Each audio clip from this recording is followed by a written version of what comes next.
Hey everyone, welcome to the video. Let's go over the 8-game NBA slate for today on DraftKings. Before we continue though, as always, if you guys could just leave a like, and if you're new to the channel, please hit that subscribe button. Really helps me out, really appreciate it. You can also follow me on Twitter at Pennell16, and if you want to go support me on Patreon, I really appreciate it. Do appreciate everyone that does support me over there already. But links to the description below for that. You get access to all the extra content that I do for all of these sports that I cover. I cover NFL when that's around, NBA, MLB, and NASCAR. So for example, if you want access to my NBA content that I put out every single night, you get access to my entire data sheet that I'm kind of previewing to you guys right now. You get my up-to-date projections, which I update all the way up until lock, because you guys know how crazy NBA news can get throughout the day. You get access to my cheat sheet, my core plays, my DVP chart, my Discord chat, where you can ask me all the questions you want or just hang out and chat. Either way is fine. And if you are wanting to sign up for NASCAR, I've kind of been hyping that up for a while. Well, now is the exact time to do so, because I'm pushing out all the NASCAR content, starting out the NASCAR content out today, because the Busch Clash is tomorrow. Tomorrow, if you're watching this, yeah, you're going to be watching this on Saturday morning. So it is tomorrow at 3 p.m. on Sunday. So I am looking forward to that. Going to be pushing out the content for that. Then we have the Daytona 500 coming out on February 16th, the next Sunday.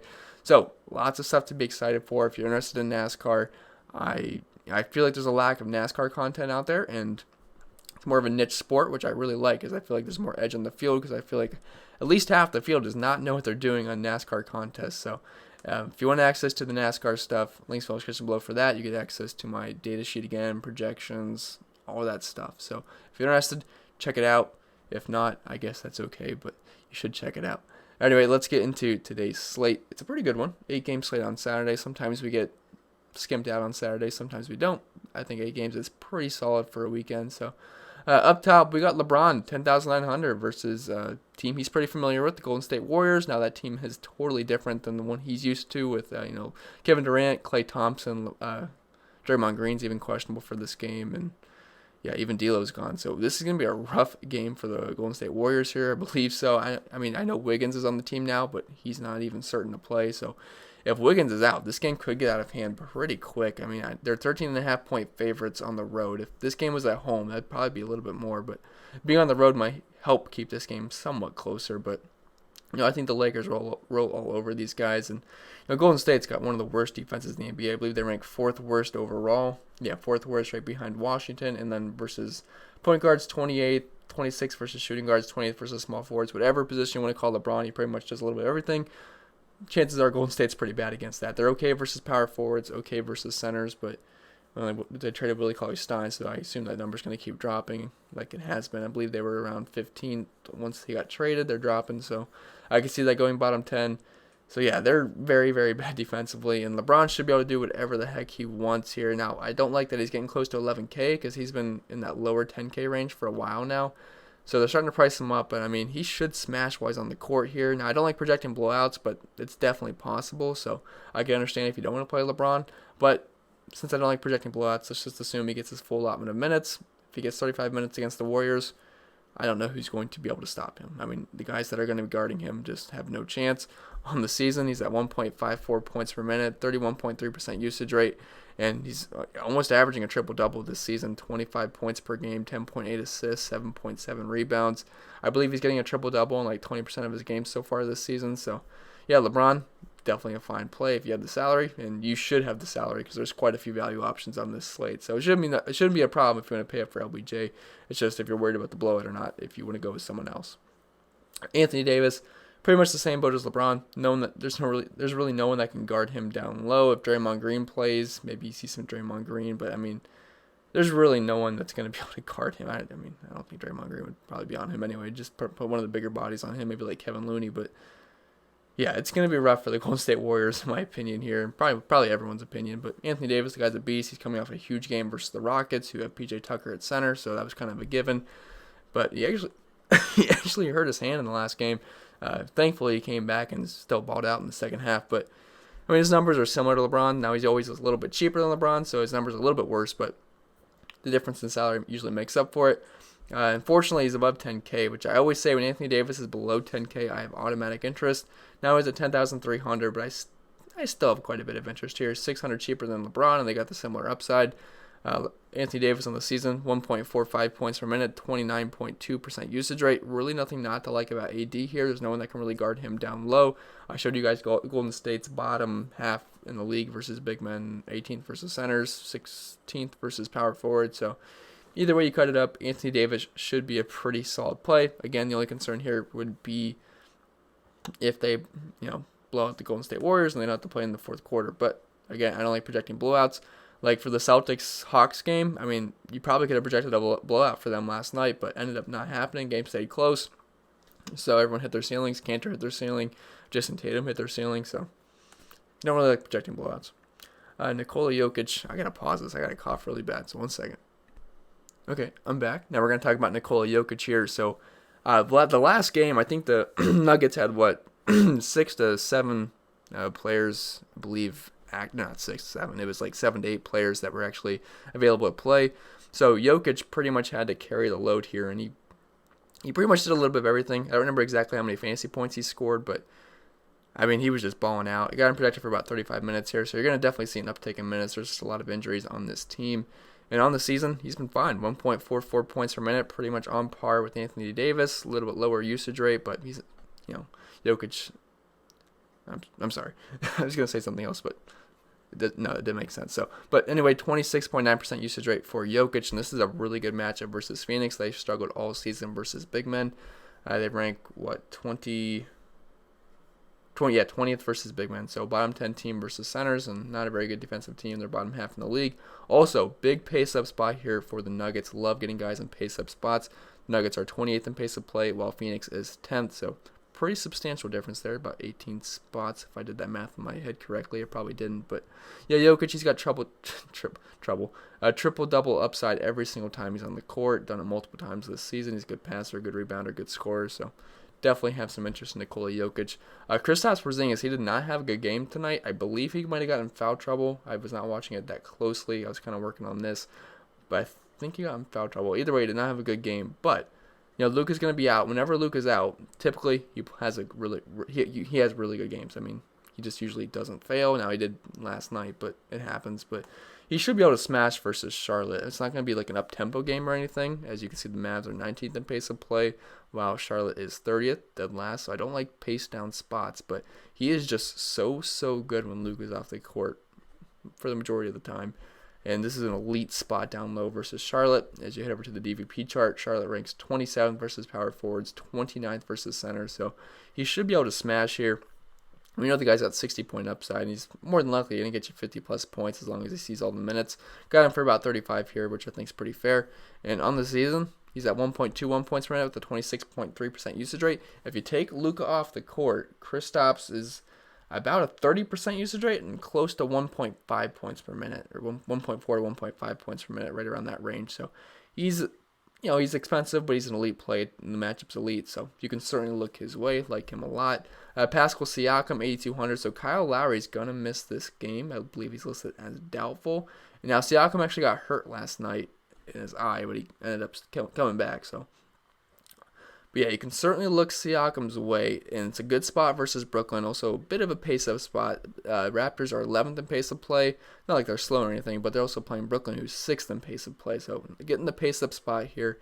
And Brooklyn, they do struggle down low versus big men. They rank, find them, at 27 versus center. So they do struggle with big men. And, Marcus Gasol is going to be out. So Serge Ibaka and Pascal Siakam are going to, anchor the load down low. And if you take Lowry off the court and Gasol, Siakam has a 1.31 point per minute rate, which is up from 1.21 points per minute, and he's got over a 30% usage rate, 35.2% usage rate. So he's pretty darn solid play, in my opinion. He's got 50-point upside, so Siakam, you can certainly look his way, should play minutes in the mid-30s. DeMar DeRozan, he just continues to have good games pretty much every single night. I mean, he's had a couple of down games, but he's been very, very consistent and solid. I remember earlier in the season he was in that 6K range, but that's certainly changed. But yeah, you got to have some interest in DeRozan. So Sacramento, they play slow, so I don't like getting guys in pace-down spots. But, on the season, 27% usage rate, 1.15 points per minute. Sacramento does struggle with shooting guards and small forwards as well. So they're not a bad defensive team, but as you can see, their two soft spots are right in DeRozan's wheelhouse. They're 23rd versus shooting guards, 23rd versus small forwards. So do like that for DeRozan. I think he's a pretty solid play, 8,100. Not going to grade out as an elite point per dollar option, but I think he's safe. I would rather play De'Aaron Fox, though. He comes in at 8K, gets a really good matchup versus San Antonio. They really struggle versus guards. Head over to that DVP chart. 23rd versus point guards, 21st versus shooting guards. Not a good defensive team, really at all, but versus guards, that's their worst spot. And De'Aaron Fox, we know the guy's got plenty of upside. He can be a little hit or miss, so I don't love paying 8K for the guy, but I still think he's fine. Like the spot for him on the season, 1.24 points per minute with about a 30% usage rate. Not too bad for an 8K player. Do I wish he was a little bit cheaper? Yes, but I would not talk you out of playing De'Aaron Fox versus the Spurs. Andrew Wiggins, so I don't know if he's going to end up playing or not. He's listed as questionable, and either he might not play, he might. We'll have to see, but if he's good to go, he's going to be the entire offense because D'Lo's gone. Draymond Green's questionable. If Draymond Green's out, I mean, it's just going to be Andrew Wiggins the whole game. Now, it's not a great matchup versus LA. They're one of the best defensive teams in the league. But I will say they're much better versus big men than they are versus small guys. So, LA, they're second best, but they rank 18th versus point guards, 11th versus shooting guards, 10th versus small forwards. Much better matchup for Wiggins than if he was a big guy, as you can see. Second versus power forwards, first versus center. So I think it'd be okay for Wiggins, and he's going to have to do the entire offense. And if you're playing LeBron or Anthony Davis, and Wiggins is good to go, it might make some sense here to run it back with Andrew Wiggins and just hope he can keep the Warriors in this game. So I think that could be a decent GPP play. Again, no idea if he's going to end up playing. If he doesn't, we have plenty of value for the Warriors, so we could just look to load up on those guys. But as of right now, I don't know what Wiggins is going to do. But on the season, he's at 1.08 points per minute with a 28% usage rate. Now, again, those numbers were with Minnesota, and he was also sharing, sharing the court with Karl Anthony Towns, who's one of the obviously best fantasy players in the league, very high usage rate, dominant point per minute wise. So with Wiggins being the only guy, I mean, I'd expect those numbers to go up, and 7,900 is not too bad of a price tag, so we can certainly look his way. Don't love the matchup, but it's fine. Zion, so I only have him listed here in case Brandon Ingram misses, because if Brandon Ingram misses, it's a small sample size, but let me pull it up. So I'll show you guys his numbers right now, just on average. So averaging 26 minutes per game, 1.24 points per minute, 29% usage rate. Those are great numbers. But if you take Ingram off the court, again, small sample size, Zion's at a 35.7% usage rate and 1.65 points per minute. If Ingram's off the court, Zion's going to give out 30 minutes here, if not more. He's not going to probably average 1.65 points per minute, but let's say he does. Maybe we can knock it down to even 1.5. I'll take that at 7,600 all day. And the thing is, the Pacers have struggled with big men this season. They're very good defensively versus guards and small forwards, but versus power forwards, they're okay. Versus centers, they're pretty bad. Zion's power forward, center eligible. So, if Brandon Ingram's out, Zion, you can certainly look to load him up. I have no problem with that. You also probably see an uptick in minutes as well. LaMarcus Aldridge, he bought out in the last game. Still seems a bit cheap here at 7,100. He was in that low 6K range for a couple of games, but they brought his price back up. But we've seen some big men have some success versus Sacramento this season. Now on the season, he's at 1.09 points per minute with a 22% usage rate. Not my most favorite play in the world, but 7,100 for LaMarcus Aldridge. Probably a safe bet for over 30 fantasy points. Don't hate it.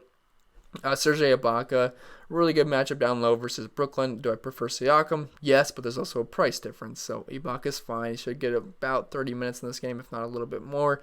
With Kyle Lowry being out, maybe he sees a little bit of an uptick in minutes. I know they don't play the same position, but there's some more minutes for starters on the court. And really good matchup down low versus Brooklyn. Like I said, they rank, 27th versus centers. So I like the spot for Ibaka. And if you take all the guys off the court that are going to miss this game for the Raptors, Ibaka is at 27.7% usage rate and 1.11 points per minute, which is up from so I guess the numbers would suggest his point per minute rate goes down. So I wouldn't expect that to be the case. It's probably not the biggest sample size, but his usage rate does go up about 3 to 4%. So Ibaka, I think, is a fine play versus Brooklyn. They did raise his price quite a bit though, so he's not going to be like an elite value play when he was like 6,100, but it's still fine. For Evan Vliet, again, he's going to get some extra boost here with Kyle Lowry being off. He's going to play mid-30s minutes, if not a little bit more. And if you take Lowry off the court, 1.11 points per minute with a 26.4% usage rate. If we look at his numbers on the season, that's up from 1.05 points per minute with a 21% usage rate. So he sees a pretty sizable boost with Kyle Lowry off, so certainly look Fred VanVleet's way. And in Brooklyn, they do struggle versus guards. Point guard specifically, 25th versus point guards, 9th versus shooting guards. So, and it's also a pace-up spot for Fred VanVleet, so we can certainly look his way. No problems there. Christian Wood. So like I said yesterday, I know it felt weird paying about $6K for Christian Wood, but if I told you guys just to remove the name, just like cover the name up and read the numbers with Blake Griffin, Andre Drummond, DeRozan off the court, the numbers would say, yeah, I got to play this guy because he's like at 1.2 points per minute, and that's what happened. He scored 52 fantasy points. I wasn't expecting him to have that great of a game, but the guy's really been good on a point-per-minute basis all season. He finally got the minutes, and he did great. I mean, he might see about 30 minutes in this game. I feel like this might be a little bit conservative, but, I see no reason why we can't go back to the well here. If you take all those guys off the court again, DeRozan is questionable for this game. It's a back-to-back, so I feel like they'll just sit him. It's the weekend. I don't know. I just don't think he plays. No reason to push him, but if he's out again, I mean, Christian Wood's at 1.2 points per minute with a 24% usage rate. You can certainly look his way. Now, New York's not the worst defensive team in the world, but they do rank 24th versus power forward, so it's a pretty good individual spot for Christian Wood, and they also traded Marcus Morris, who's he's a pretty solid defender, so just softens up their defense a little bit. So Christian Wood certainly on my radar. Jrue Holiday, again, only if Brandon Ingram's off. This is not a good matchup in the slightest for Jrue Holiday. The Pacers are 10th versus point guards, 5th versus shooting guards. Not a good spot, but again, if you take Ingram off the court, Jrue Holiday is a 30% usage rate, 1.15 points per minute. He's really cheap at 6,700. He has not been playing well. I believe the last 2 games he scored 9 real-life points and 7 real-life points, so I don't like the recent form he's in. But if you take a guy like Ingram off the court, all these guys are going to get boosts, so you can certainly look Jrue Holiday's way. Reggie Jackson, he had a fine game. I believe he scored over 30 fantasy points last night, but 6,600, I know it feels like a lot, but if DeRozan misses the game, and I think that's the only guy that's questionable, you'd certainly have to look his way. He should get minutes over about 30-ish minutes, if not a little bit more. And if you take all these guys off the court, Reggie Jackson's numbers, 29.8% usage rate, 1.46 points per minute. That's pretty darn good at 6,600. I mean, again, just remove the name, look at the numbers, and you'd say, yeah, I want to play this guy at 6,600. Sometimes that's what you got to do. You got to remove the name from the player, just look at the numbers. And if you did that, you probably would have played Christian Wood last night. So maybe a little bit of advice to you guys, but yeah, matchup versus New York, it's actually pretty good. They're not that great versus point guards. They rank 24th versus point guards, so not a bad spot for Reggie Jackson at all. Malcolm Brogdon, love the spot for Malcolm Brogdon here, going up against New Orleans, who is the second worst team versus point guards. I got to remember that Cleveland overtook that spot.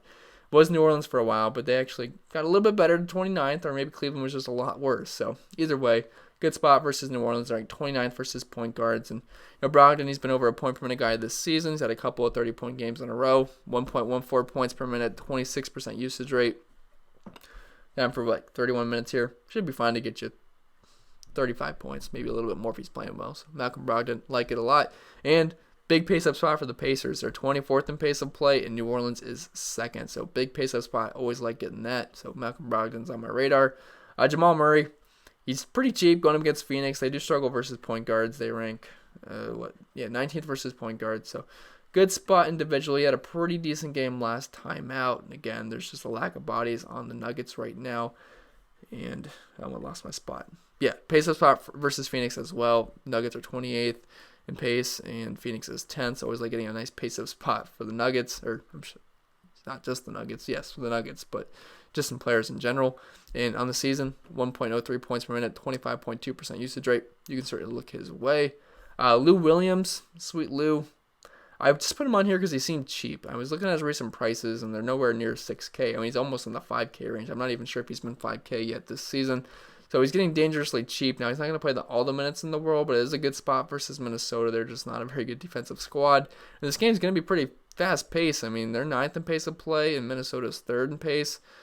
And, it just seems pretty cheap for 6K. A guy like Lou, I mean, he can get hot from deep, and he's going to take all the shots he wants. And, when he comes on the court off the bench, he's got a 28% usage rate, 1.11 points per minute. If he can get close to 30 minutes here at this price tag, he should be able to pay it off. And, Minnesota, if they can keep this game close, it would help if D'Lo plays. I don't mind that at all at 6K. That's just a little bit too cheap. Buddy Hield, he had a fantastic game tonight. I don't know if you guys saw that game. It was the late game, but yeah, Buddy Hield, he hit a lot of threes. I want to say he hit like 6. I think he hit 5, but he might have hit 6. But he played pretty well. 5,700, kind of just like Lou Williams. This is too cheap. He hasn't been this cheap in a while, and the guy's got upside. He's going to play close to 30 minutes, and on the season, he's at 1.01 points per minute, 27% usage rate. I mean, 5,700 is just kind of a little bit too cheap here. And matchup versus San Antonio, it's a pretty good one. They do struggle versus guards, like I said already. They're ranked 21st versus shooting guards, 20th versus small forwards. So I think Buddy Hield's a pretty solid play. Bjelica, 5,500. He had a really good game tonight. Was hitting threes, just a little bit of everything. I think he had 8 assists, like 6 rebounds. So he's just doing a little bit of everything, which was nice. Going to play mid-30s minutes here, and on the season, he's been about a point per minute guy, 0.97 points per minute, 17% usage rate. But a spot versus San Antonio down low isn't great. They're much worse versus guards than they are versus big men, but 17th versus power forwards, it's not really that bad. So I think he's fine. Fine play at 5,500. Just seems a little bit too cheap. Marquise Chris. So if Andrew Wiggins doesn't play, I just kind of have all these Warriors listed because some of these guys got to play minutes and some of these guys got to score. The Warriors aren't going to not score points tonight. So actually, if you take all those guys off the court for the Warriors, Marquise Chris actually has some respectable numbers. He's at 1.24 points per minute, which is not too bad. If he gets close to 30 minutes or 25 to 30 minutes, 1.24 points per minute, not too bad. Now, the problem is this matchup is about as bad as you can ask for. He's going to be going up against guys like Anthony Davis, JaVale McGee, Dwight Howard. Not something I usually want from someone I play in fantasy because they're very good defenders. And as you can see on the DVP chart, Lakers are first versus centers, second versus power forward. So matchup, absolute trash. But again, someone's got to score on this team, and I don't think he's gonna have a great game, but he's solid on a point per minute basis. He's fine though. If Andrew Wiggins is out, if Andrew Wiggins is in, I'll pass. Damian Lee, same thing. If Wiggins is out, gotta have some interest. I mean, he's gonna play. With Wiggins in, I have him for about 34 minutes even. So if Wiggins is out, I mean, he's gonna be a pretty solid play. But obviously D'Lo's gone. Also Draymond Green's also questionable. So if Draymond Green's out and Andrew Wiggins is out, I mean, it's gonna be pretty. Eric Pascal, Damian Lee, Kai Bowman, Kevin Looney's there, Marquise Chris, Eric Pascal, if I didn't say him already. And also get rid of Alec Burks and Glenn Robinson. I don't even think I mentioned that. So there's not going to be a lot of people available if some of these guys miss this game. So they're going to play big minutes, and they got to score some points. And I know it's a bad matchup and everything, but they're going to score some points. So Damian Lee, he's fine at 5,500. If you take all those guys off the court, 0.96 points per minute, about a 20% usage rate, so he'd be fine. Bogdanovich, he's actually had a really good game last night or tonight whenever you're watching this video. Yeah, he scored, I think, like 26 real-life points, had a very, very good game, and should get about 30 minutes here versus San Antonio, and they do struggle versus guards on the season. He's been at 0.92 points per minute with a 23% usage rate. San Antonio ranks 21st versus shooting guards, 20th versus small forwards, so like the spot for Bogdan. I think he's a fine lineup filler at this price tag. Eric Pascal, if Draymond Green misses, he'll get a bump. If Andrew Wiggins is out, he'll get a bump as well. And you should play mid-30s minutes. And the guy's got some upside, 0.86 points per minute on this season. But if you take all those guys off the court, that's closer to 0.9 points per minute. The usage rate will also go up as well. Again, not a good matchup at all, but he's fine. Some guys on Golden State got to do something. Unless they lose by 60 and score 40 points, then they won't do anything. But I don't think that's going to be the case. Derek Favors, he actually finally had a good game last time out. I believe it was versus Chicago, which everyone has a good game versus Chicago if you're a big man. And this is actually an okay matchup versus Indiana. Like I said, they're pretty good defensively, but their one soft spot down low. They rank 17th versus centers. As you can see, good defensive team, 10th, 5th, 1st, 4th, man. Starting to see a shade of green here at 17. We've seen some big men have some success versus the Pacers so far this season. So Derek Favors, he's pretty good on a point per minute basis. If you take scared me with my fridge.